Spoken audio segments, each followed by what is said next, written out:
Kailas Satyarthi children's foundation नवी दिल्ली व साईबाबा ग्रामीण विकास संस्था चांदूर रेल्वे आयोजित बाल दुर्व्यापार व बाल शोषण करिता चांदूर रेल्वे ग्रामसेवा लोक अभियान कार्यालयासमोर जनसंवाद संपन्न झाला। या कार्यक्रमाची सुरुवात भारतरत्न लता दीदी यांना भावपूर्ण श्रद्धांजली देऊन करण्यात आली। या कार्यक्रमाचे उद्घाटक जिल्हा बाल संरक्षण अधिकारी अजय डवले यांनी उपस्थिती लावली व प्रमुख पाहुणे म्हणून प्रसाद ताठे महाराष्ट्र समन्वयक पुणे हे उपस्थित होते। तर अतिथी म्हणून ॲडव्होकेट राजू अंबापुरे, चाइल्डलाइन अमरावतीचे अमित कुमार, बहुजन हिताय सोसायटी अमरावतीच्या सरिता वानखडे, मनीषा खान पासोडे, प्राचार्य विश्वास दामले, जया शेंडे यांची उपस्थिती होती।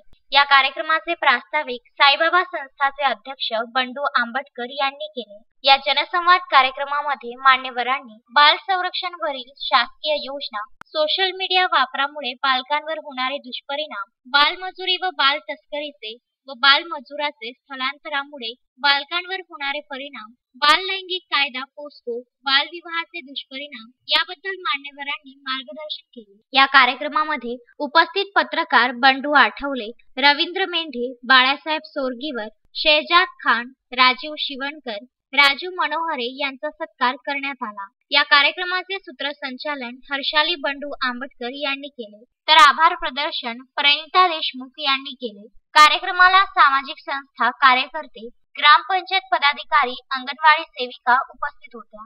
या जनसंवाद कार्यक्रमाच्या यशस्वीतेकरिता सर्व संस्थेच्या कार्यकर्त्यांनी अथक परिश्रम घेतले। रोजी कैलास सत्यार्थी चिल्ड्रन फाउंडेशन व साईबाबा ग्रामीण विकास संस्थेच्या वतीने या ठिकाणी कार्यालयासमोर बाल हक्कावर, बाल संरक्षणावर जनसंवाद कार्यक्रम झाला। या कार्यक्रमाकरिता जे मान्यवर होते त्यांनी बाल हक्कावर खूप चांगल्या प्रकारे मार्गदर्शन केलं। बालकांच्या लैंगिक अत्याचारासंदर्भात माहिती दिली, चाइल्ड लाईनच्या संदर्भात सगळ्या प्रेक्षकांना माहिती मिळाली। त्यासोबतच आज संपूर्ण देशामध्ये दुखवटा कार्यक्रम होता आणि योगायोगाने या दुखवट्यामध्ये लता दीदींना श्रद्धांजली वाहण्यात आली आणि सगळे लोक दुखवटा साजरा। Bandu Athawale, Vidarbha news, Chandur railway.